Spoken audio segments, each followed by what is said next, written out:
Hey, welcome! In today's episode of Jimmy Travels Around Asia, we'll be checking out two incredible photography locations, Hong Kong and Macau. Normally, I only really use one lens per POV photography video. That's to be able to give you an idea of the kinds of photos that you can take with that lens. But in reality, whenever I go to a new place that I haven't shot before, I'll actually bring multiple lenses just to make sure all bases are covered. You never know what kind of photo you might want to take. So this time around, I'm using the combination of lenses that give me the widest sort of coverage possible to make sure that whatever photo I can think of, I'm able to take. So I'm going to bring my wide-angle lens, my favorite travel zoom lens, and my telephoto lens. With this holy trinity of lenses, I'm able to cover everything from 12mm all the way to 300mm. This basically means that I can take really wide shots and really zoomed in ones as well. I'm going to include all the settings for each of my images. Because I'll be switching lenses a lot, I'll be including all of the settings below each image so you know what I'm shooting with when. Oh, and before I forget, all the images in this video were edited using my presets. So if you like the colors, make sure to check the link below. You can edit in the same way for just the $5. All right, let's jump in. Oh, let's take a quick shot here. I like this. I like these layered buildings a lot. All right, we are in Hong Kong today, and that is because we had to take a quick break from being in China and actually leave the country because both myself and my dad are here without a visa and with a German passport, and I'm pretty sure with a British one it's the same. You can go to mainland China for 2 weeks with no visa, but then after those 2 weeks you have to basically leave China in order to reset that 2-week period. So in order to avoid having to get a visa because it's faff, we're in Hong Kong for 2 days, then going to go to Macau to reset this, and then we're going to go back to mainland China to continue our trip. So let's do some exploring here in HK because I know there's some cool street photography shots here for sure. I really like the double-decker trams here. Very reminiscent of the ones that we are used to in London, but slightly different, slightly slimmer. You can definitely see the UK influence on this place. Nice layers. It's crazy to think that how dense the population is here is truly mind-breaking. You don't really see, building blocks this dense in the Western world as much, I would say. Just seeing, how tightly packed everything is. You can always tell the locals from the tourists because the locals are built different, so they're not actually that bothered about the heat. Whereas everyone who's here visiting is literally melting away because of the high temperature mixed with the high humidity. It's quite tough for someone who's used to UK temperatures, to be honest. This shot, let me wait for a silhouette person maybe? It doesn't quite work because they're too far away.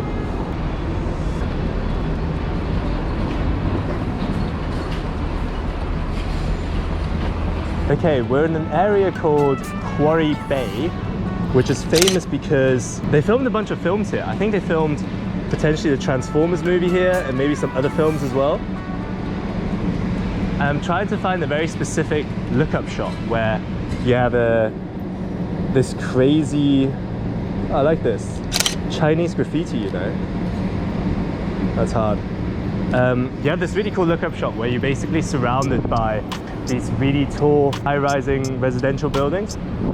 Just trying to figure out where exactly it is. But, I mean, this already looks promising. It looks like we're in the right general area. We'll try and be, not too intrusive and not too annoying.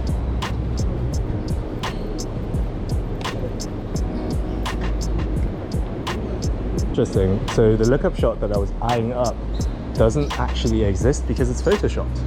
I'll show you a screenshot. I thought that there was going to be a place where you're surrounded on all 4 sides by these kind of buildings, but it's actually just a U-shape, and a lot of the pictures that you see online, they duplicate one of the walls so that it looks a bit like crazier than it actually is. Maybe I can try myself with a bit of photoshopping here because I usually try and stay away from it. Not because I disagree with it or anything, mainly because I'm just really bad at Photoshop. Let's see if we can get something similar. So if I maybe stand here and just point upwards, I think I can get a similar shot. Let me get a bit closer over here. So let's see if this is going to be a good shot. Okay, very briefly switching over to my wide angle lens, which is perfect for shots like this one. I don't tend to use it a whole lot, but I do always try to carry it with me when I'm traveling, mainly because every now and then you just do need a nice wide angle shot of a building or of a bit of architecture to show the scale of it. Now in this case, the sky's going to be insanely blown out, but let's see if we can fix it in post. Let me take a picture here because I like the contrast between the crusty building in front and the really modern building in the background. I think it's a very good representation of a lot of Hong Kong, to be honest, because you get these really run-down sort of residential buildings, but you also have these insanely modern skyscrapers in the background. I really like the look of this street. I love the writing on the floor. And I like how dark the actual asphalt is as well. I feel like you can take some cool... Actually, I'm going to put my ND filter on and I'm going to take some short, long exposure photos, which I know is a contradictory statement, but you'll know what I mean in a moment. So you can, with these sort of burst mode long exposure shots, you have to adjust the shutter speed based on how quickly the cars are driving. So if I wait for the car's speed to pick up a little bit at, like, let's say medium speed, a third of a second seems to work quite well. Because if you do it for too long, then A, it's really hard to keep your hand steady, and B, the trails become too thin. Okay, let's give that another go. Okay, this speed is alright. Nice, there we go, I like this one. Quick telephoto sesh. Not sure if this is going to be part of the main video or its own video, because I don't use the telephoto lens that much when I travel, but every now and then I do like to throw it on because you can get some pretty unique perspectives with it.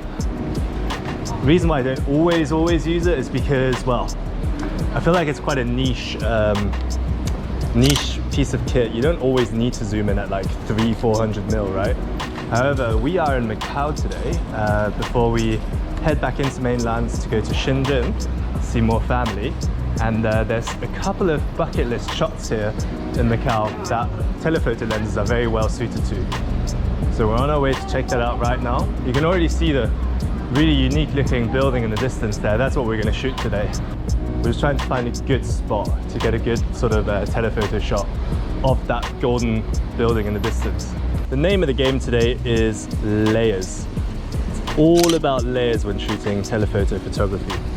Because what happens is when you zoom all the way in, something happens called background compression, which makes for some unique shots. Any nice textures here maybe?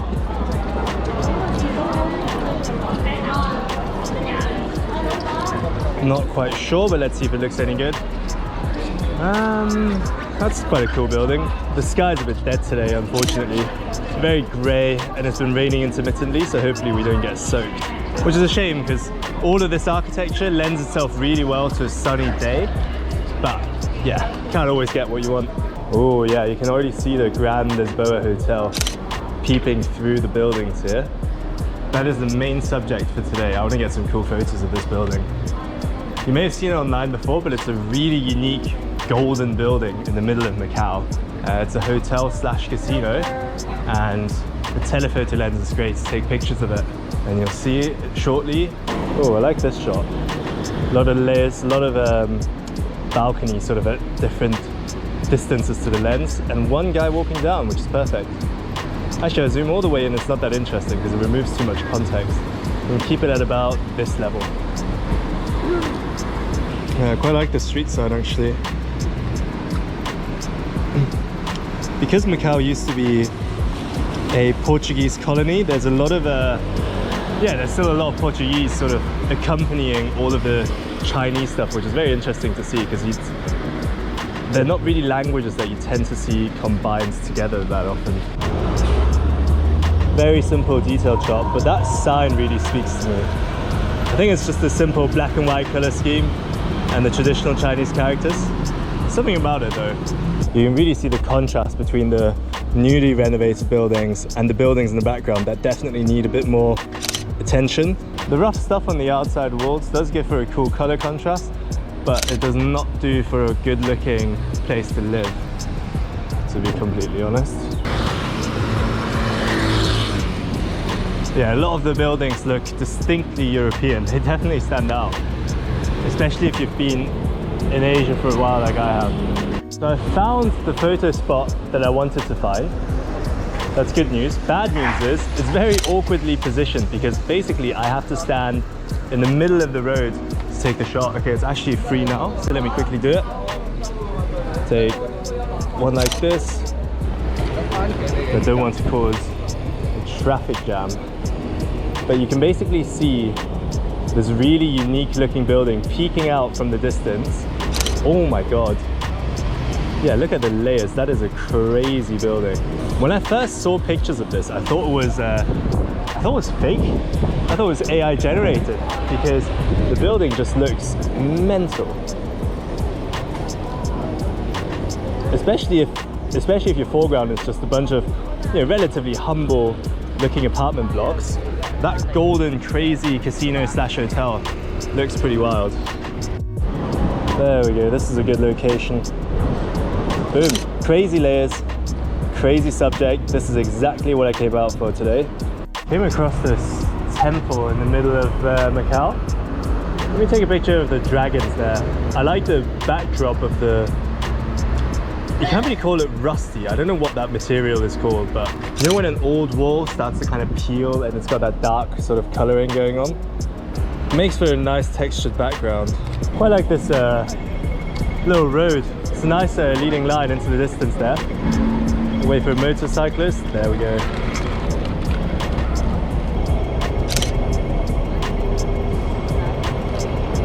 Got ourselves a lovely long straight road here. Hectic, hectic, lots of traffic. Let me go in and out of this. Let me intermittently go onto the zebra crossing because I don't want to obviously disturb traffic for too long. Oop. Maybe I can go like this. Yeah, this is perfect for telephoto lens. With a telephoto lens, what you really want is a really long straight line because that's when you can really make use of the background compression. And the kinds of shots you take are very different because you either isolate details or you find something that stretches over a long distance that you can look at and then make it, you know, shrink it, compress it. That's what the whole background compression is. And that's how you get those unique shots where, you know, you have this straight road in Asia and all the cars look like super hectic and really close to each other. This is exactly how you do it. Maybe I can hide behind this car instead of standing in the middle of the zebra crossing. Maybe this works a bit better. Okay. It's kind of fun zooming all the way in. I'm trying to train myself to find interesting details to isolate.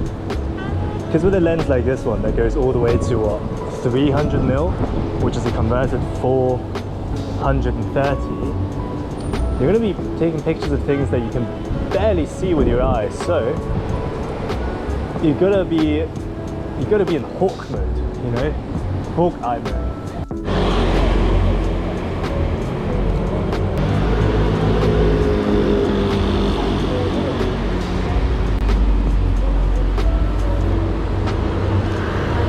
Quick alley shot. Ooh, nice. Red motorbike, lovely stuff. More grungy layers and textures. Boom. Found ourselves a perfect photo location to look onto the main central island of Macau. We've crossed over to the sort of casino district. We're on this really nice little sky bridge on the other side where you can get a great shot at the Grand Lisboa Hotel. I'm going to try and align myself with the bridge actually and retake this shot in a moment.